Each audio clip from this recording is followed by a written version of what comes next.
নমস্কার। 2025 জুন এবং মকর রাশি মকর লগ্ন, মকর রাশি মকর লগ্নের জাতক জাতিকাদের জন্য জুন মাসের মাসভিত্তিক রাশিফল। রাশিফল অর্থাৎ যাকে জ্যোতিষের পরিভাষায় বলা হয় গোচর ফল। গোচরের সঞ্চারে বা মুভমেন্টে কারেন্ট প্রগ্রেশনে গ্রহদের কি অবস্থান ইত্যাদি তৈরি হচ্ছে এবং তার থেকে প্রেজেন্ট কোয়ালিটি অফ টাইম বা যেটাকে আমরা বলছি গোচর ফল। রাশিফল অর্থাৎ জুন মাসে যে ধরনের গ্রহাবস্থান ইত্যাদি তৈরি হচ্ছে, যে প্ল্যানেটারি পজিশন সিচুয়েশন তৈরি হচ্ছে, তার ভিত্তিতে মকর রাশি মকর লগ্নের জাতক জাতিকাদের কি থাকছে কোয়ালিটি অফ টাইম, সময়ের গুণগত বৈশিষ্ট্য, বা সময় কতটা ফেভারে থাকছে বা সময় কতটা এগেনস্টে থাকছে। সাইন ক্যাপ্রিকর্ন, ন্যাচারাল জুডিয়াকের যেটা 10th হাউস বা দশম ঘর। মকর রাশি মকর লগ্ন অর্থাৎ মকর রাশি মকর লগ্ন অর্থাৎ যাদের চন্দ্র রাশি বা মুন সাইন, চন্দ্র রাশি বা মুন সাইন হচ্ছে সাইন ক্যাপ্রিকর্ন বা মকর, যাদের লগ্ন বা অ্যাসেন্ডেন্ট হচ্ছে সাইন ক্যাপ্রিকর্ন বা মকর। তো যে কোনো ভাবেই কিন্তু এই ভিডিও আপনার জন্য, এবং রাশি লগ্ন উভয়ই যদি মকর হয় তাহলে তো এই ভিডিও অতি অবশ্যই আপনার জন্য। যাদের চন্দ্র রাশি মকর তারাও এই ভিডিও ফলো করতে পারেন, যাদের লগ্ন বা অ্যাসেন্ডেন্ট মকর তারাও কিন্তু এই ভিডিও ফলো করতে পারেন। অনেকে রাশিকে ফলো করেন, অনেকে লগ্নকে ফলো করেন। তো জুন মাসে কি থাকছে গ্রহ অবস্থান সেটা আমাদের প্রথমে দেখতে হয়। যে সৌরমণ্ডলে যে সোলার সিস্টেমে আমরা রয়েছি সেখানে গ্রহাবস্থান কি তৈরি হচ্ছে, গোচরে বা সঞ্চারে কি গ্রহাবস্থান তৈরি হচ্ছে বা কি অবস্থান থাকছে। মকর রাশি মকর লগ্নের সেকেন্ড হাউসে রাহু থাকছে পুরো মাস, থার্ড হাউসে শনি থাকছে পুরো মাস, ফোর্থ হাউসে শুক্র থাকছে 29 জুন পর্যন্ত। শুক্র 29 জুন চলে আসছে পঞ্চমপতি হয়ে পঞ্চমে। সিক্সথ হাউসে ষষ্ঠ ঘরে বৃহস্পতি থাকছে পুরো মাস, সেখানে রবি গোচর করবে 15th জুন, এবং এখানে 6 জুন বুধ গোচর করবে। বুধ এখানে 22 জুন পর্যন্ত থাকবে, তারপর বুধ চলে আসবে সেকেন্ড হাউস সপ্তম ঘরে 7th হাউসে, এবং প্রথম 15টা দিন পঞ্চমে বা 5th হাউসে থাকছে রবি। এই মাসে যেটা খুব গুরুত্বপূর্ণ একটি গোচর হতে চলেছে তা হচ্ছে 7th জুন তাদের সপ্তমস্থ মঙ্গল, এই মুহূর্তে মঙ্গল তাদের 7th জুন পর্যন্ত 7th হাউসে থাকবে, এবং 7th হাউস থেকে মঙ্গল তাদের সপ্তম ঘর অতিক্রম করে অষ্টমে গোচর করবে 7th জুন, এবং সেখানে সে কেতু যুক্ত হবে। অষ্টমে মঙ্গল এবং কেতু একত্রিত হবে 7th জুন অনওয়ার্ডস পুরো মাসটাই। এই হচ্ছে গ্রহ অবস্থান মকর রাশি মকর লগ্নের জন্য জুন মাসে। এবার এ হলো গ্রহ অবস্থানের ভিত্তিতে কি থাকছে তাদের জুন মাসের রাশিফল বা জুন মাসের কোয়ালিটি অফ টাইম, সময় কতটা ফেভারে থাকছে, সময় কতটা এগেনস্টে থাকছে। শরীর স্বাস্থ্য বা হেলথ খুব একটা জটিলতাপূর্ণ বা খুব একটা নেতিবাচক বলা যায় না, তবে যাদের কিছু ঘুমের সমস্যা রয়েছে, ইনসোমনিয়া বা অনিদ্রাজনিত সমস্যা রয়েছে, সেখানে কিছুটা সেখানে অ্যাগ্রাভেশন হতে পারে, সেটা বৃদ্ধি পেতে পারে। Back pain, neuro pain, spondylosis জনিত সমস্যা এগুলোও কিন্তু যথেষ্ট পরিমাণেই থাকবে। এবং এছাড়া আরেকটি ক্ষেত্র থাকছে, তা হচ্ছে যে মানসিকভাবে কিছুটা স্বস্তি শান্তি বিঘ্নিত হবে দ্বিতীয় সপ্তাহ থেকে। তার জন্য যাদের উচ্চ রক্তচাপ বা হাই ব্লাড প্রেশার রয়েছে তাদেরও কিন্তু বিশেষ সতর্ক থাকতে হবে। আয়ের ক্ষেত্র বা ইনকামের ক্ষেত্র খুব একটা নেতিবাচক থাকছে না, বরং বলা যেতে পারে এই মাসে কিছু কিছু সময়ে এই মাসে খুব একটা অনিয়মিত ভাবে ইরেগুলার ওয়েতে কিন্তু আয় বৃদ্ধিও পেতে পারে।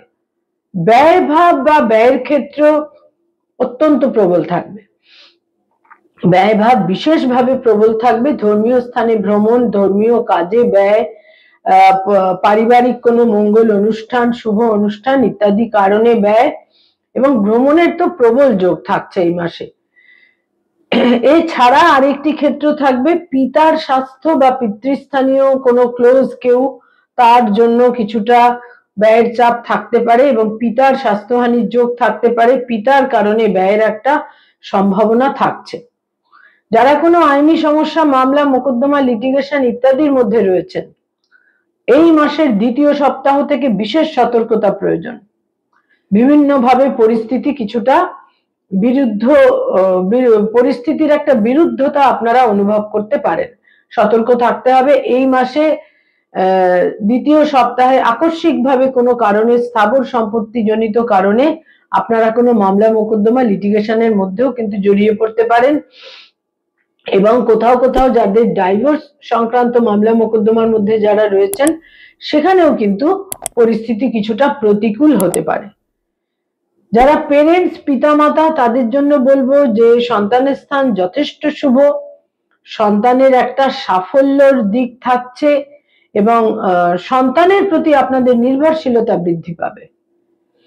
যারা ফ্যামিলি প্ল্যানিং ইত্যাদি চাইছেন এই মাস, সেক্ষেত্রে যথেষ্ট অনুকূল, যথেষ্ট শুভ। এবং এই মাসের একদম শেষ 3টে দিন সন্তানের ক্ষেত্র কিন্তু আরো বেশি করে শুভ। যারা স্টুডেন্ট, ছাত্রছাত্রী, শিক্ষার্থী, বিদ্যার্থী, তাদের জন্য বলবো যে আপনাদের মেধা, মেরিট, ট্যালেন্ট, ইন্টেলিজেন্স, সিদ্ধান্ত নেওয়ার ক্ষমতা আপনাদের যথেষ্ট আনুকূল্য এনে দেবে এবং সেক্ষেত্রে আপনারা বিশেষ একটা সম্ভাবনাময় শুভ সময় দেখতে পাবেন। উচ্চ শিক্ষার ক্ষেত্রে শুভ ফল পাবেন। বিশেষ করে এই মাসের দ্বিতীয় সপ্তাহ থেকে যারা রিসার্চ করছেন, পিএইচডি করছেন, সেই সমস্ত ক্ষেত্রে কিন্তু এই মাসের দ্বিতীয় সপ্তাহ থেকে বেশ শুভ ফল পাওয়া যাবে। যারা রিলেশনশিপ, প্রেম, প্রীতি, প্রণয় ইত্যাদির মধ্যে রয়েছেন, এই মাসে কিন্তু সম্পর্কের মধ্যে কিছুটা ইগো ক্ল্যাশ, মতভেদ, মত পার্থক্য ইত্যাদি তৈরি হতে পারে, তবে তৃতীয় সপ্তাহ থেকে সময় অত্যন্ত অনুকূল। যারা অলরেডি বিবাহিত, দাম্পত্য জীবনে রয়েছেন, সেখানে কিন্তু একটা ক্ষেত্র বিশেষভাবে থাকবে, তা হচ্ছে যে সেখানে একটা মতভেদ, গোলযোগ তো থাকছেই এবং বহু ক্ষেত্রে সেটা আপনাদের মনোকষ্টেরও কারণ হতে পারে এবং স্বামী বা স্ত্রীর আকস্মিকভাবে স্বাস্থ্যহানি বা কোনো একটা মেডিকেল প্রয়োজন হতে পারে, চিকিৎসার প্রয়োজন হতে পারে এই মাসের দ্বিতীয় সপ্তাহ থেকে। বিশেষভাবে কিন্তু সতর্ক থাকতে হবে। এছাড়া যারা মকর রাশি, মকর লগ্নের জাতক জাতিকা, এই মাসে কিন্তু খুব গুরুত্বপূর্ণ একটা দিক থাকবে, তা হচ্ছে আকস্মিকভাবে চোট, আঘাত, ইনজুরি এবং ইত্যাদির কারণে কোনো ছোটখাটো রক্তপাত, সার্জারি ইত্যাদিরও কিন্তু প্রয়োজন হতে পারে। অষ্টমে মঙ্গল এবং কেতু একত্রে অবস্থান করবে 7 জুন পরবর্তী সময় থেকে। লাস্ট শেষ যে 3টি সপ্তাহ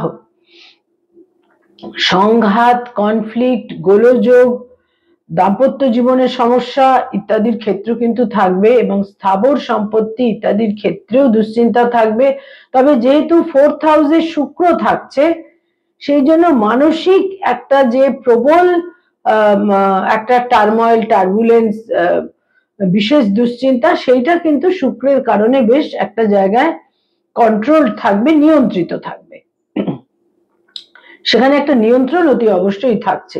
যারা ডক্টর, মেডিকেল প্রফেশনে রয়েছেন, হিলিং প্রফেশনে রয়েছেন, এই মাসের প্রথম 15টা দিন যথেষ্ট পরিমাণে আপনারা শুভ ফল পাবেন।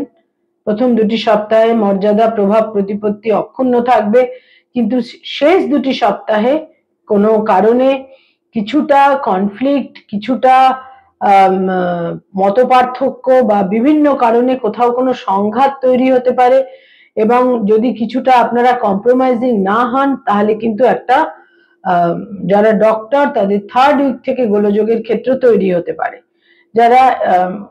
যারা আইনি পরামর্শ দিয়ে থাকেন, অ্যাডভোকেট, লয়ার, তাদের জন্য বলবো যে এই মাস পুরোটাই আপনাদের ফেভারে থাকছে। বিভিন্নভাবে শুভ ফল পাবেন, যোগাযোগের মাধ্যমে এবং নানাভাবে নিজস্ব ইন্টেলিজেন্স, বুদ্ধিমত্তা, কমিউনিকেশন স্কিল, বিভিন্নভাবে আপনারা শুভ ফল পাবেন। যারা মানি মার্কেটে রয়েছেন, stock market, share market, insurance, banking sector, financial বিভিন্ন সেক্টরে যারা রয়েছেন, ইনভেস্টমেন্টের কাজ করিয়ে থাকেন এজেন্ট হিসেবে, চার্টার্ড অ্যাকাউন্টেন্ট, নিজস্ব চার্টার্ড ফার্ম রয়েছে, সমস্ত ক্ষেত্রে যারা মানি মার্কেটের সঙ্গে সংযুক্ত, এই মাসের পুরোটাই আপনাদের ফেভারে থাকছে, শুভ ফল পাবেন। তবে কোনোভাবেই খুব একটা রিজিড হওয়া উচিত হবে না, কিছুটা ফ্লেক্সিবল বা নমনীয় হওয়া কিন্তু উচিত হবে। যারা ক্রিয়েটিভ ফিল্ডের মানুষ, সৃষ্টিশীল কাজ করে থাকেন, পারফর্মিং আর্টের সঙ্গে সংযুক্ত, ইনোভেটিভ লেখালেখির কাজ করেন, বিজ্ঞাপনের জগৎ, অ্যানিমেশনের জগতে রয়েছেন, পুরো মাসই কম বেশি কিন্তু আপনারা শুভ ফল পাবেন। কর্মজীবনে একটা সন্তুষ্টি, সাফল্য, স্বস্তি, অ্যাচিভমেন্টের ক্ষেত্র কিন্তু অতি অবশ্যই থাকবে। যারা hotel and hospitality, tour and travel এই ধরনের কাজকর্ম করেন, সেখানেও শুভ ফল লাভের প্রবল সম্ভাবনা পুরো মাসটাই। যারা সরকারি চাকরি করেন, গভর্নমেন্টের সঙ্গে কানেক্টেড হয়ে কাজকর্ম করেন, এই মাসের তৃতীয় সপ্তাহ থেকে কিছুটা কনফ্লিক্টিং সময়, সতর্ক থাকতে হবে। যারা বেসরকারি ক্ষেত্রে কাজ করেন, পুরোটাই আপনাদের ফেভারে থাকছে এই মাসে। স্থানান্তরে যাওয়ার বিশেষ সম্ভাবনা থাকছে, এবং যারা নতুন জব সার্চ করছেন তাদের জন্য বলবো জন্মস্থান থেকে দূরে কর্মলাভেরও সম্ভাবনা কিন্তু এই মাসে বিশেষভাবে থাকছে, এবং দূর যাত্রা এবং দূর স্থানে যাওয়ার ফলে কিন্তু একটা ভাগ্যোন্নতির ক্ষেত্রেও তৈরি হবে। সঞ্চিত অর্থ, এই মাসে সঞ্চিত অর্থ কোনোভাবে ইনভেস্টেড হওয়ার ক্ষেত্র তৈরি হচ্ছে। কোনো লাক্সারিয়াস কোনো আইটেম, সেটা গৃহ হতে পারে, বাহন হতে পারে, ভূমি হতে পারে, সেখানেও আপনারা এই মাসে বিনিয়োগ করতে পারেন। যারা পড়ানোর কাজ করেন, স্কুল কলেজ ইউনিভার্সিটিতে পড়িয়ে থাকেন, ফ্যাকাল্টি হিসেবে বিভিন্ন ইনস্টিটিউটে পড়ানোর কাজ করেন, স্থানান্তরিত হবার যোগ, মনোমতো স্থানে ট্রান্সফার হবার যোগ, এবং বহু ক্ষেত্রেই একটা সাফল্যজনক পরিস্থিতি, খুব একটা জটিলতার ক্ষেত্র কিন্তু থাকছে না কম বেশি পুরো মাসটাই। যারা ব্যবসা বাণিজ্য করেন, বিজনেস ওরিয়েন্টেড পিপল, অত্যন্ত সতর্কতার প্রয়োজন। বিভিন্ন ভাবে ভুল সিদ্ধান্তের কারণে অর্থ নষ্ট হতে পারে। যারা রাজনৈতিক ব্যক্তিত্ব, পলিটিক্যাল ফিগার, এই মাসের প্রথম দুটি সপ্তাহ আপনাদের প্রভাব, প্রতিপত্তি, মর্যাদা অক্ষুণ্ণ থাকবে। লাস্ট 2 উইকসে সতর্ক থাকতে হবে, কিছুটা নেতিবাচক পরিস্থিতি কিন্তু তৈরি হতে পারে। বয়সে ছোট ভাই বোনদের সঙ্গে সম্পর্কে উন্নতি, শুভ ফল পাবেন। এবং যারা বয়সে বড় ভাই বোন রয়েছেন, সেখানে কিন্তু এই মাসের শেষ দুটি সপ্তাহে বিশেষ শুভ ফল নাও পাওয়া যেতে পারে। প্রথম দুটি সপ্তাহে তাদের সাপোর্ট আপনারা পাবেন। লাস্ট 2 উইকসে মতভেদ, মতপার্থক্য হতে পারে। যারা মকর রাশি এবং মকর লগ্নের জাতক জাতিকা, তাদের জন্য বলবো এই মাসে কোনো প্লেজার ট্রিপ, ভ্রমণ বা ধর্মীয় স্থানে ভ্রমণ ইত্যাদির সম্ভাবনা যথেষ্ট পরিমাণে থাকছে, কিন্তু বিশেষ সতর্কতার সঙ্গে সিদ্ধান্তগুলো নিতে হবে। কোনো ঝুঁকি নেওয়া উচিত হবে না, কোনো রিস্ক কোনোভাবেই কিন্তু নেওয়া যাবে না, কারণ কিছুটা দুর্ঘটনা প্রবণতা কিন্তু এই মাসে থাকছে। কয়েকটি রং বা কালার এই মাসে আপনাদের জন্য অত্যন্ত ফেভারেবল, শুভ। দৈনন্দিন প্রাত্যহিক জীবনে বিভিন্ন ব্যবহার্য জিনিসের ক্ষেত্রে আপনারা ব্যবহার করতে পারেন, বিশেষ শুভ ফল পাবেন। নীল রঙের যে কোনো শেড, ঝকঝকে সাদা রং, এবং তার সঙ্গে বিশেষ করে বলবো একটু যেটা আপনারা ব্যবহার করতে পারেন সেটা হচ্ছে অরেঞ্জ বা কমলা রং। এবং এই রংগুলো দৈনন্দিন প্রাত্যহিক জীবনে ব্যবহার করলে প্রতিকারের মতো ফল পাবেন। এবং শুক্র আপনাদের একটা বিশেষ ফেভার এনে দিচ্ছে এই মাসে, পুরো মাসটাই শুক্রের ফেভার আপনারা পাবেন। বিভিন্ন ভাবে কিছু জটিলতা থাকলেও কোনো না কোনো ভাবে আপনাদের মেধা, মেরিট, বুদ্ধি, ট্যালেন্ট, ইন্টেলিজেন্স, দূরদর্শিতা, আপনাদের অধ্যাবসায়, পরিশ্রম বিভিন্ন ভাবে কিন্তু একটা সাপোর্টিভ সিচুয়েশন তৈরি করে দেবে। কয়েকটি ডেট বা তারিখ আপনাদের জন্য অত্যন্ত ইভেন্টফুল, মিনিংফুল এবং ইভেন্টফুল হতে চলেছে, মিনিংফুল হতে চলেছে। এই ডেটগুলোকে, ইম্পর্টেন্ট ডেট, এই ডেটগুলোকে আপনারা কিছুটা মাথায় রাখতে পারেন, একটু খেয়াল করে চলতে পারেন। এই ডেটগুলোর মধ্যে প্রথমেই বলবো 2 তারিখ, 6 তারিখ, 2 তারিখ, 6 তারিখ, 7 তারিখ, 12 তারিখ, 14 তারিখ, 15 তারিখ, 20 তারিখ, 23 তারিখ, 28 তারিখ এবং 30 তারিখ। এই ডেটগুলো অত্যন্ত গুরুত্বপূর্ণ। যে কোনো গুরুত্বপূর্ণ কাজ এই ডেটগুলোতে সংগঠিত হতে পারে।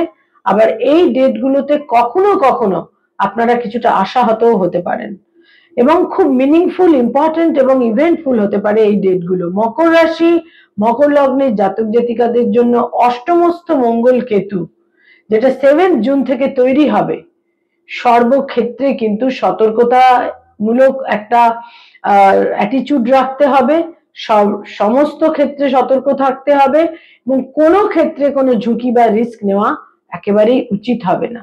নমস্কার।